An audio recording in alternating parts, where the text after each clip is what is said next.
Good afternoon, AIMHO. This is Shadeen Say from the AIMHO 365 committee. Want to thank everybody for their patience as we are experiencing a few technical difficulties with the GoToWebinar system from our presenter side that we are thinking that we are going to have worked out here shortly. So please stay on the line, and we hope to get this webinar up and going in the next few moments. If for some reason we are unable to get it figured out with our presenter, we will reschedule it and email everybody the new day and time. So again, thank you for everybody's patience as we work to solve this problem. Just stay on the line on hold. Thank you. Okay, so I just heard someone say that it got rescheduled.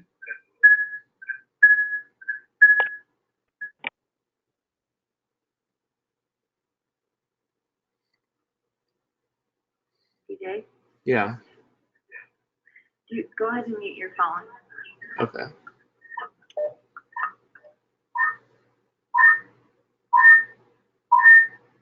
Okay, can you hear me? Yeah, I can.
Okay, folks, thanks for your patience, and I think we're ready to get started.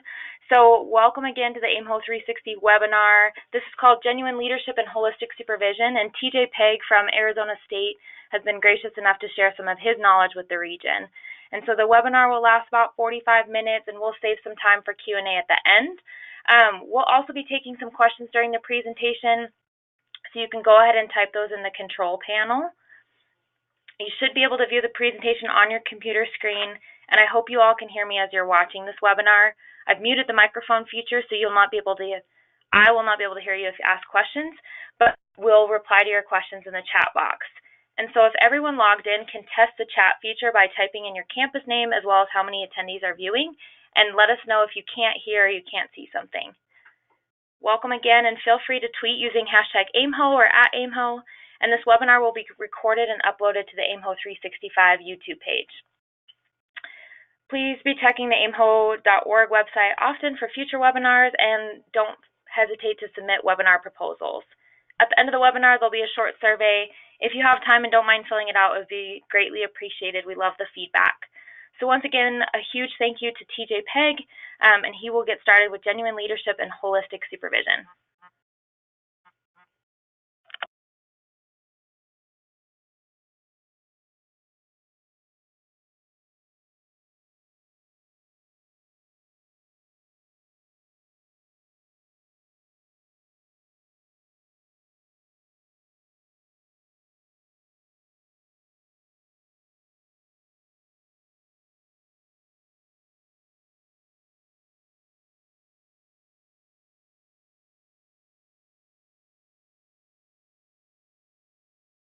Okay, good afternoon, everyone. I'm sorry for the technical difficulties, but I hope you all can hear me now.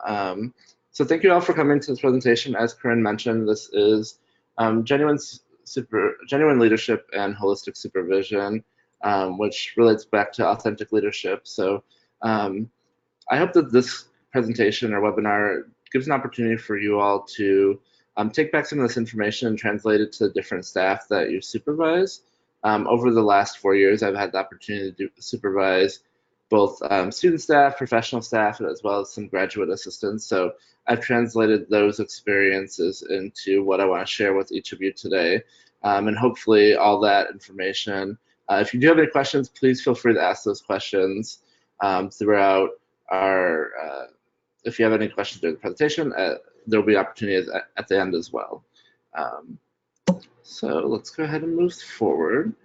So a little bit about me. As I mentioned, I do supervise student staff currently. I supervise about 60 student staff, a combination of our community assistants, our desk assistants, desk managers, and our Residence Hall Association Executive Board. So lots of different levels of staff that I work with on a regular basis. And it's really important to me that in housing and residence life, we're creating that atmosphere of intentionality in our conversations that we're having with our student staff. So I currently serve as a community director at ASU, where, as I mentioned, I oversee RHA and front desk operations.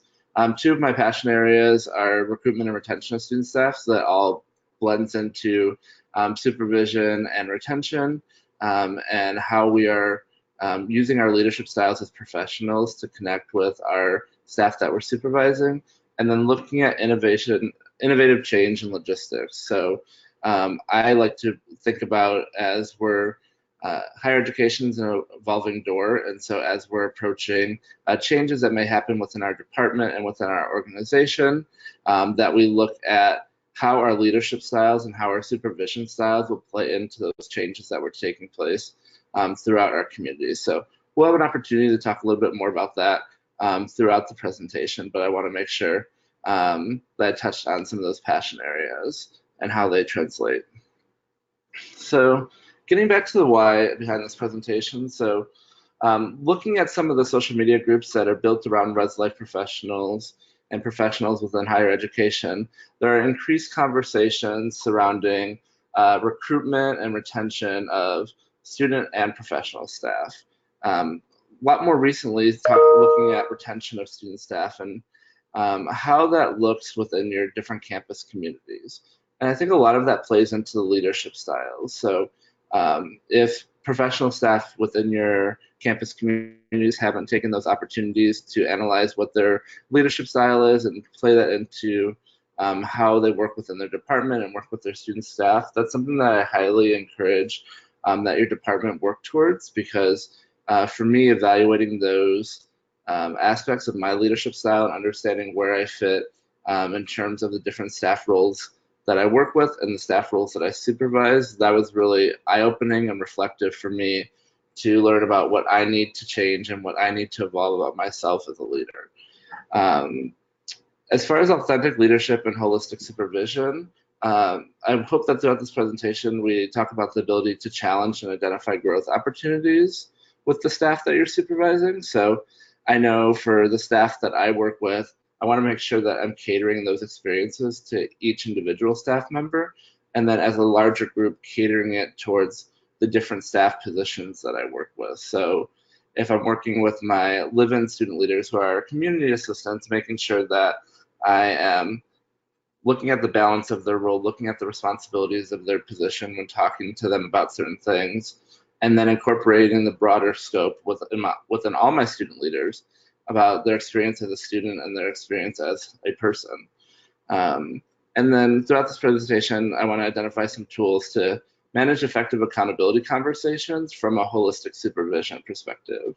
So I believe that there's this notion that when we look at holistic supervision, that it's more of a friendly, very honest environment that we're approaching with the student staff, and sometimes based on those relationships that you're building with those individuals, it can be hard to hold accountable.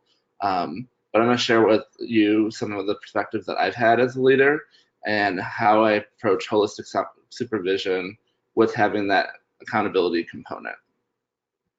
And then,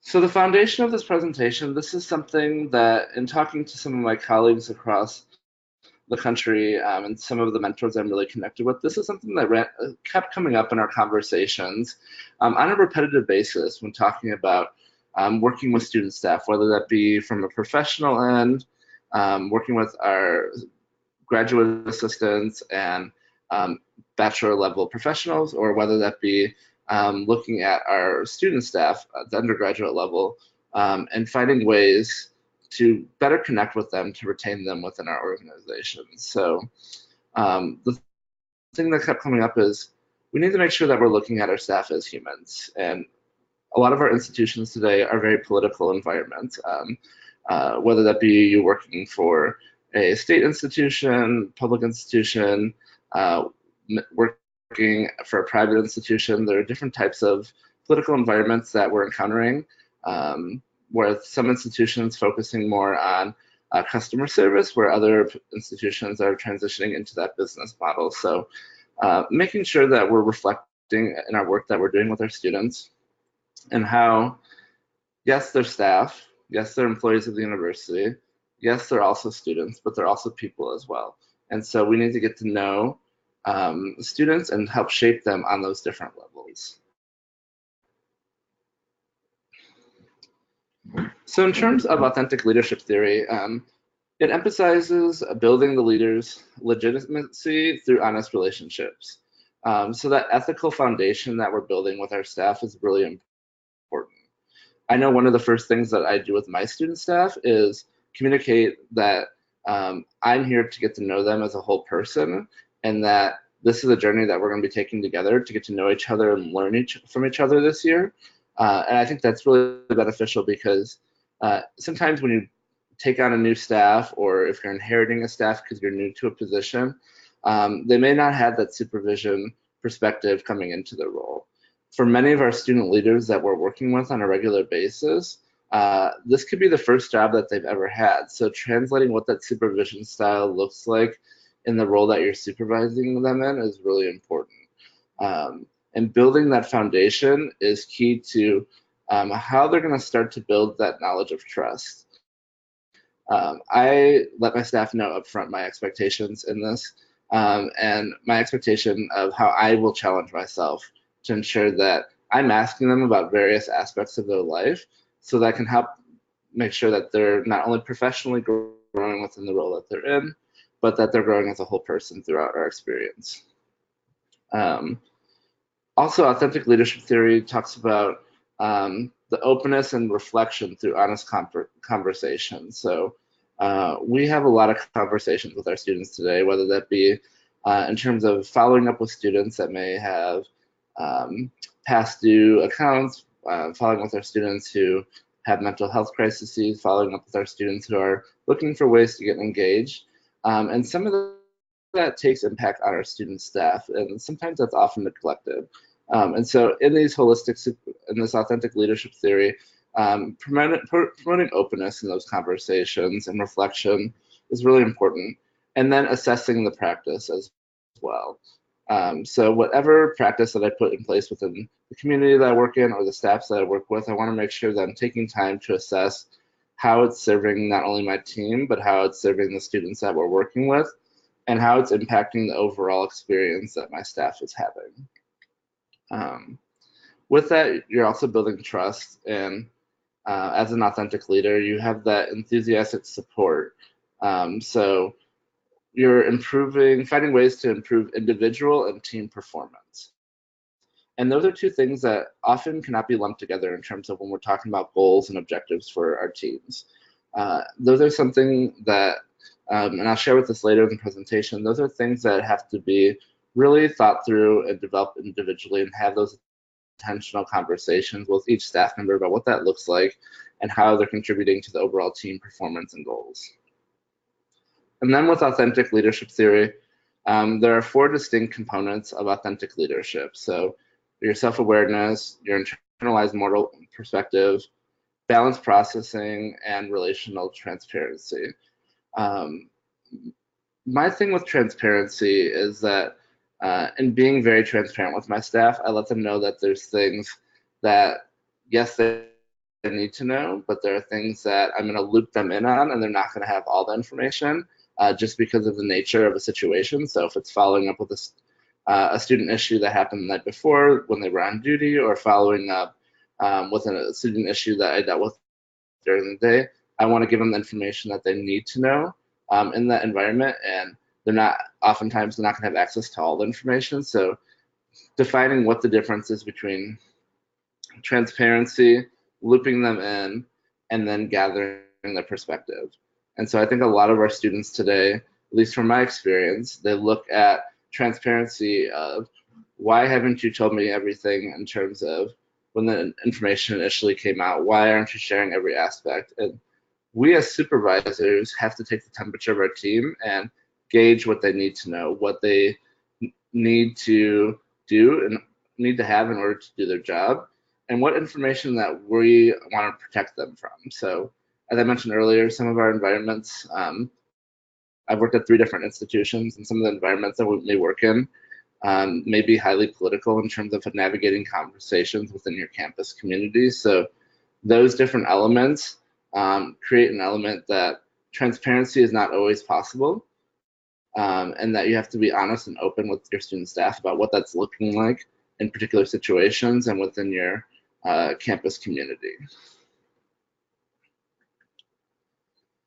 So in addition to authentic leadership theory, there's also Terry's authentic leadership action wheel. And this is something that I really like to go over individually with my staff. This is not something that I would do in a larger student staff training, but I like to talk about the 6 features of action and how that's going to relate to the different work that they do in their individual roles. So with my live-in staff, talking about the meaning of their position, what their position is, the mission of the position, and what objectives we're trying to reach as not only our department, but how they play a role into our entire university operations, how they play a role into engaging students in our campus community, how they play a role in the safety and security aspect of our community. So having those conversations, talking about the different structures that we have within our organization. So some of us work at larger institutions, such as myself, and some of us have worked at smaller institutions, and looking at what that structure looks like and how their position plays a role into the overall success of our organization. I don't ever want my student staff to feel that we are just using them, that we are just creating that environment, that we have task lists for them to get done. I want to make sure that they're taking these experiences and learning something from them throughout the way, and taking the opportunity to learn that every organization has a different structure. And so some of the things that they're experiencing in their roles here, some of the frustrations, are things that they may experience in other positions. So how are we making the most of this experience to translate to experiences that they're going to have when they enter the professional world? And then looking at the different types of resources that are available. And I think resources is a really broad spectrum. Yes, there's resources that we as our departments and our organizations provide for our students, but what are the resources that we're challenging our student staff and our professional staff to look into for themselves? There's this expectation that resources and development are things that are all given in particular positions. So how do we as supervisors and authentic leaders challenge our student leaders, challenge our professional staff to learn from the different perspectives outside of the resources that we are giving them? How do we challenge that self-ownership to take on some of the things that they want to learn or they want to develop from, to translate back into experiences that they want to have within their role or outside their role? And so I highly encourage participants to take a look at Terry's Authentic Leadership Action Wheel. There are many different components to it, but it's something that's not talked about often. And so unless you have had that student development theory background, which most of us have, it's really important that we're kind of translating this information into student staff, so that and professional staff as well, because there's this notion of building that foundational level of theory that's really important, so that we can start with that foundational level and build up from there.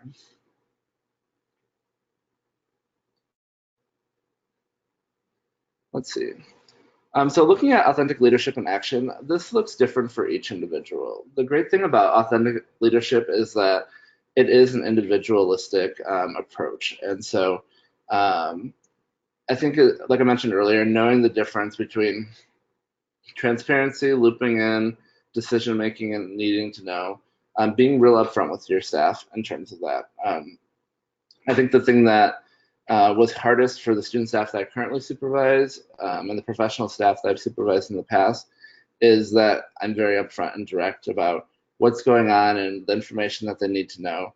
And I think that's really hard for a lot of individuals to take on when they haven't had a supervisor like that before. And so I believe in being very honest, being having that approach that I'm going to get to know you and I expect you to get to know me, but I'm also going to tell you it how it is and make sure I'm challenging you appropriately. And I think making sure that you're having that conversation with your staff at different levels is really important. Again, if you do supervise different levels of staff and different positions, how are you catering those approaches to be authentic with each position? And so I remember when I came into the role that I'm currently in, a lot of our student staff positions were just lumped together in terms of the training and the experiences that we were giving for them, and there wasn't a lot of disconnect in terms of how we're separating these roles and who's doing what responsibility. And so creating different responsibilities for those staff and catering your approach for those individual staff members and catering that approach for the different groups that you work with is really important. Another aspect of being an authentic leader is being honest to yourself and being true to yourself. So I think one of the things that the feedback that I've gotten from my staff is one of the things that they like about my supervision style is that I'm the same person with which staff I'm interacting with. So whether it be I'm interacting with my community assistants, whether I'm interacting with my desk managers, interacting with my residence hall association, they all see those same characteristics in the different positions that I'm working with. And they see that level of intentional conversation. They see that level of investment from me as a supervisor. And I think the investment piece is something that is not necessarily touched on a lot. So we know as housing and residential life professionals that our roles are not the traditional 8-to-5 roles. And so with our roles in supervising staff, whether that be student staff, professional staff, we have to take the responsibility as authentic leaders to take that time, that may be personal time in our own life or looking at our schedule, to make that investment to our staff and find different ways to support them as a supervisor. So I'm very open and transparent with my staff that supervision is not something that just occurs between the business hours. And so if I'm on call, I may stop by the community and take a look around, or I may walk with you while you're on rounds. I want to have those conversations with you. I want to see you interacting within the community. And I'm not it's not that I don't trust you. It's not that I don't have those intentions that you're doing your job and I know that you're doing your job, but I want to be a part of your experience to give you that support and that developmental opportunity from my leadership perspective. I think coming into new positions and coming into new roles and being challenged with some of the opportunities that you may have within your residential communities or your work environment, as authentic leaders, it's very important to be able to admit that you don't always know the answers. And so whenever my staff asks me a question and I don't know the answer to that, I want to be making sure that I'm saying, I don't know the answer, but I'm going to find it out and give that answer to you, or I'm going to find out the answer with you so that we can both learn from this experience, and creating that environment that it's okay not to know everything. It's okay to admit that you have to do some research and before you make a decision. And so having that ability to say that to staff is a really big step. And so I know that from my experience, it's been really critical for me to own up to that, because I'm one of those individuals that always want to make sure that I know the answer to different things.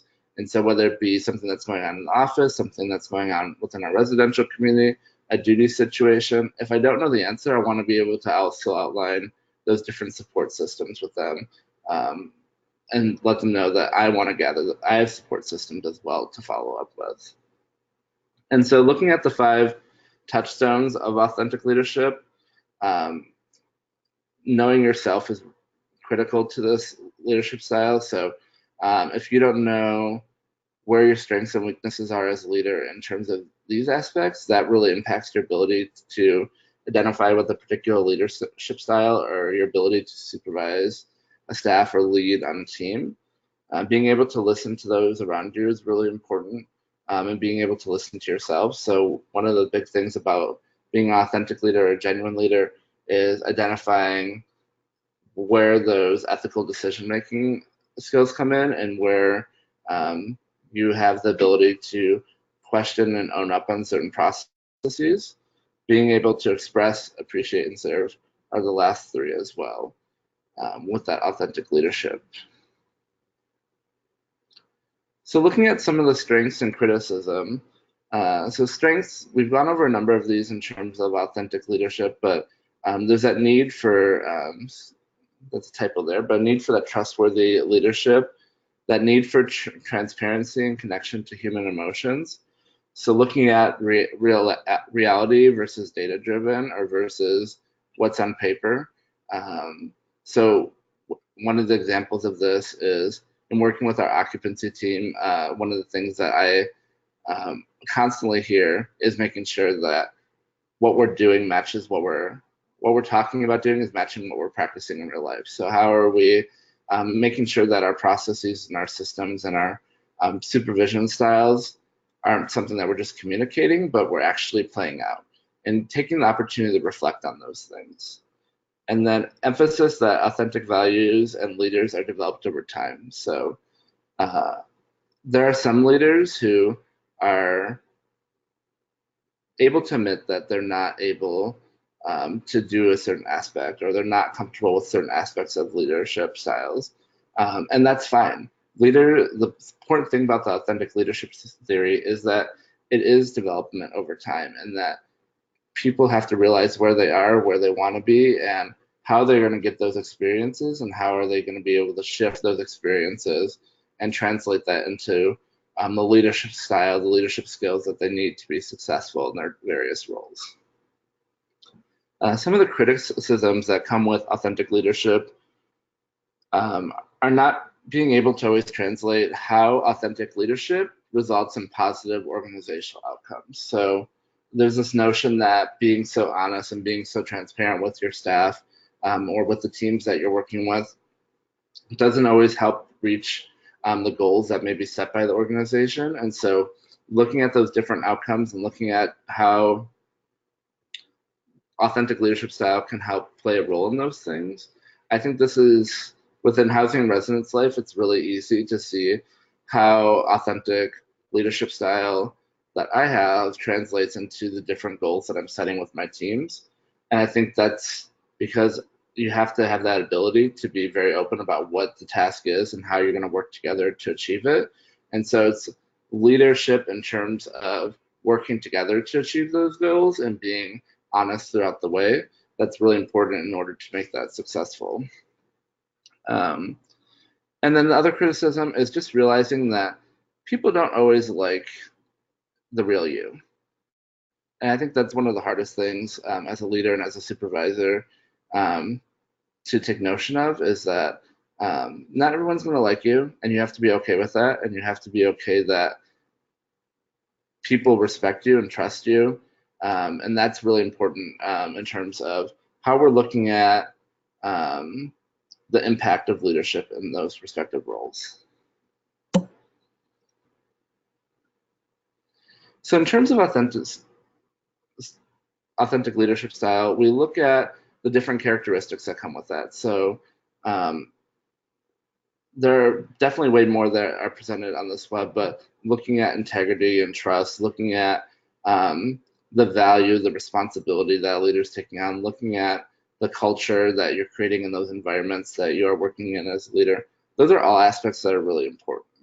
One of the things that I find most useful in my role, in my leadership experiences in the past, is making sure that you're taking that time to reflect on the day that you are conquering. So whether that be in the morning, the week before, or before the week starts, looking at doing that self-reflection beforehand, and then doing a post-reflection afterhand. So whether that be taking notes, doing a journal entry, setting some learning outcomes for you for that day, that reflection piece is really great going into and coming out of particular experiences.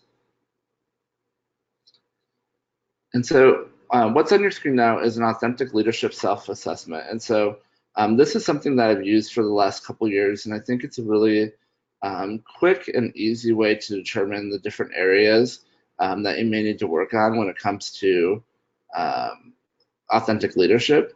And so this is something, again, I will share after the webinar, but this authentic leadership self-assessment is really great for student staff, it's really great for professional staff, and it starts having those conversations on where are some of the weaknesses or things that an individual needs to work on, and how you as a supervisor can help build upon those experiences or build upon how to develop your team. And so looking at these different pieces as a supervisor is really important, but looking at these different pieces with the teams that you're working with are also really important as well. So as I said, super short, only 16 questions, but the scoring and the total scores are really easy to figure out, and it's easy to translate how being an authentic leader could go into different career fields. So with the community that I work in, I work with 5 different residential colleges, and so looking at those different residential majors and looking at authentic leadership in terms of our community assistance staff that live in, looking at authentic leadership in terms of our community council and our residence hall association executive board, looking at those different pieces and then identifying where those different strengths are, where that level of self-awareness is, where that level of balanced processing is, looking at that relational transparency, looking at those different aspects really allow for you as a leader and you as a supervisor to take ownership of how you all are going to work together to develop some of these things that need to be stronger within your team and within your communities. And I've even had student staff take this assessment and do it within one of their floor meetings or one of their building meetings, just to build that conversation up as from a professional development lens with some of our upperclassmen students, so that they can see how identifying your leadership style and identifying your personal development is really key to identifying how you're going to be successful once you enter your professional career. So once the assessment is done, the debriefing aspect is really important as well. And I think with all processes, we need to recognize the importance of a debrief. So in my leadership style and my supervision style, I want to make sure that I'm not neglecting in the debrief. So whether that be within organizational changes that are coming down, changes that are happening within our staff, changes that are happening within our residential community, I want to make sure that I'm taking that time as a leader to talk through some of the things that either my staff has been experiencing, that I'm experiencing or noticing as a leader, and not neglecting the debrief. So I intentionally save time after each one of our staff meetings to have that debrief to talk about particular things and how it's impacting individuals within our community, how it's impacting our staff, so that we can work together to identify those issues to be more proactive rather than reactive. Having those follow-up conversations as a group. So if you're doing this assessment as a group, having those follow-up conversations to provide general information, but also taking the time to follow up individually is really important. And then finding ways to integrate these practices into training. So as I mentioned earlier, this leadership style is not something that is just completely developed. This is something that is developed over time and through experiences. And so how are we making sure that within these groups that our leaders, whether that be professional staff, whether it be student staff, are getting those experiences and getting opportunities to learn from these experiences throughout the academic year. Oftentimes our student staff are tired of hearing from us, and so our professional staff as well, they're tired of speaking. So how are we utilizing campus partners and outside leaders to break down the information with your teams?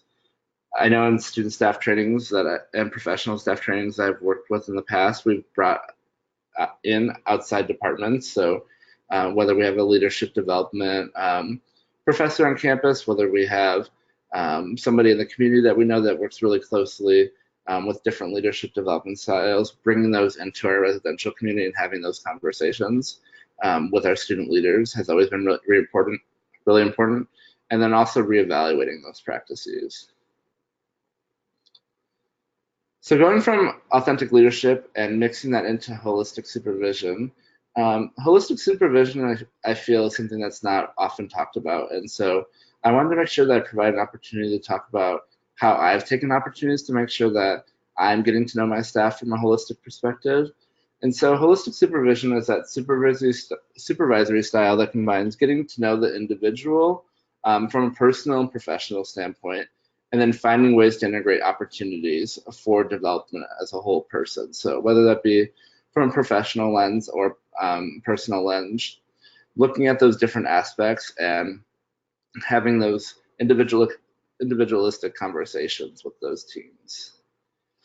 So looking at holistic supervision in action in terms of working with individuals, setting the foundation of a one-on-one conversation I found has been really important. So oftentimes in getting my new student or professional staff, laying the lens of what one-on-one conversations look like for me and what those have looked like in past roles that they've had. So for example, I've had staff that have told me that that they're given a sheet each week and they need to fill out that information before they come to their one-on-one, and they don't have necessarily the trust that their supervisor is reading over that information or following up with that information.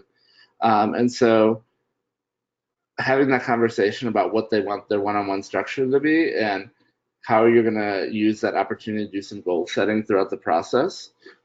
So I actually use a worksheet within some of my one-on-ones with particular student staff positions to do some SMART goal objectives. And so to the right is just an example of what a SMART goal worksheet looks like. But there's different ways that you can do this within your different staff roles that you may work with. And this is great for both student and professional staff.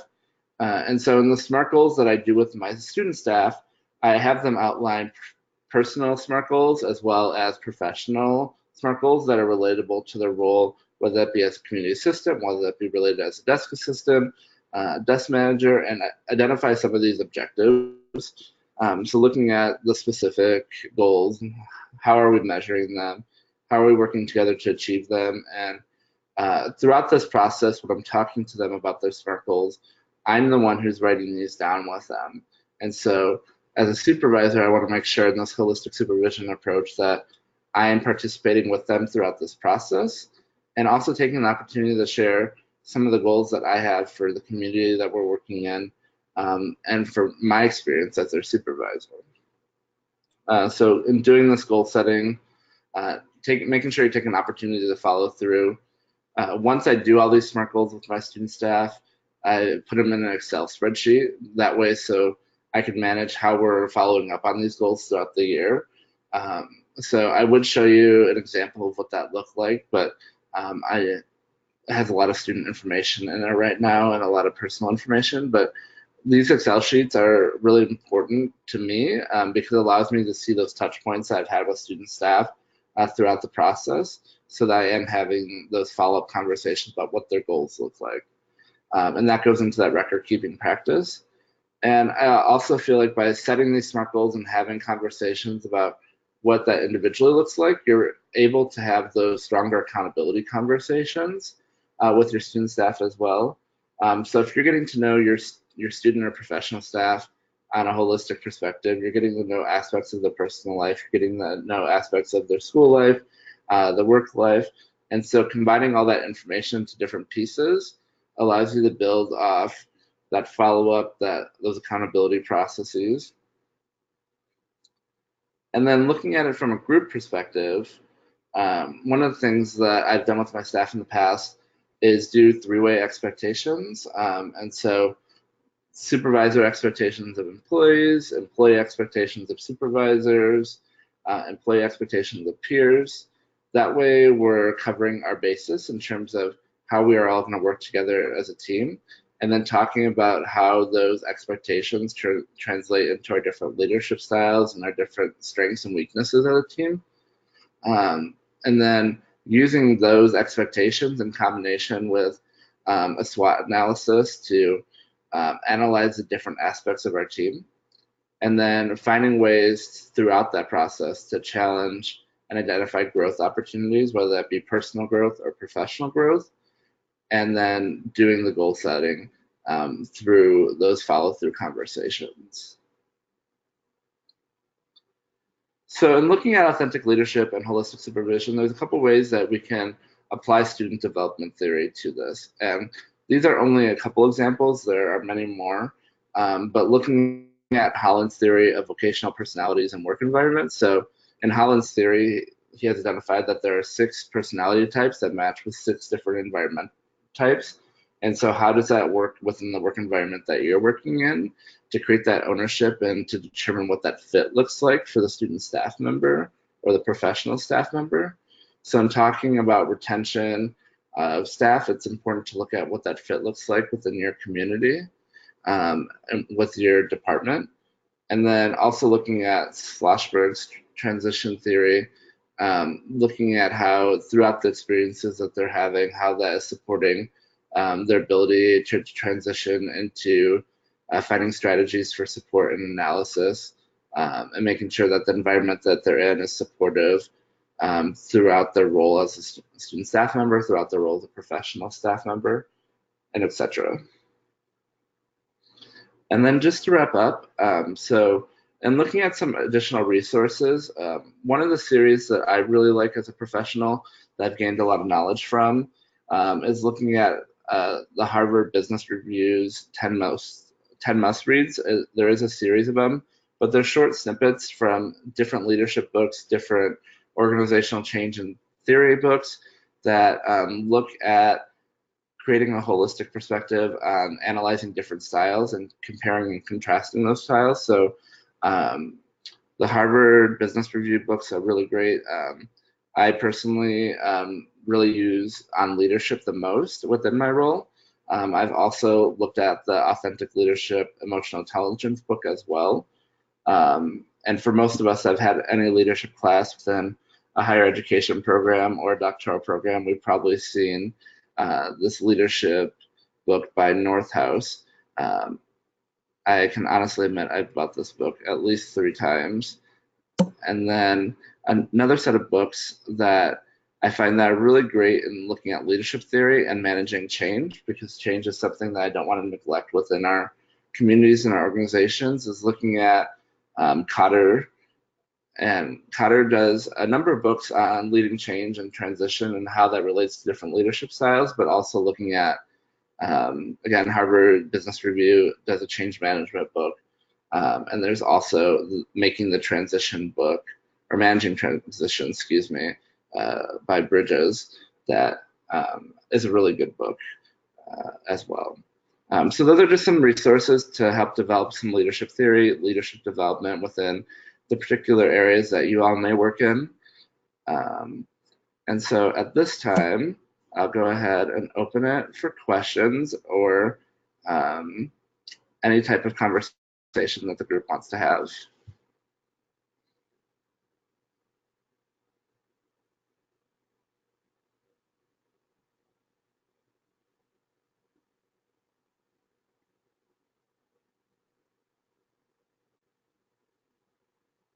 If you have questions for TJ, you can just go ahead and type them in that questions box that you typed to let us know you were here. Or if you have topics that you'd like to discuss, he can take those now.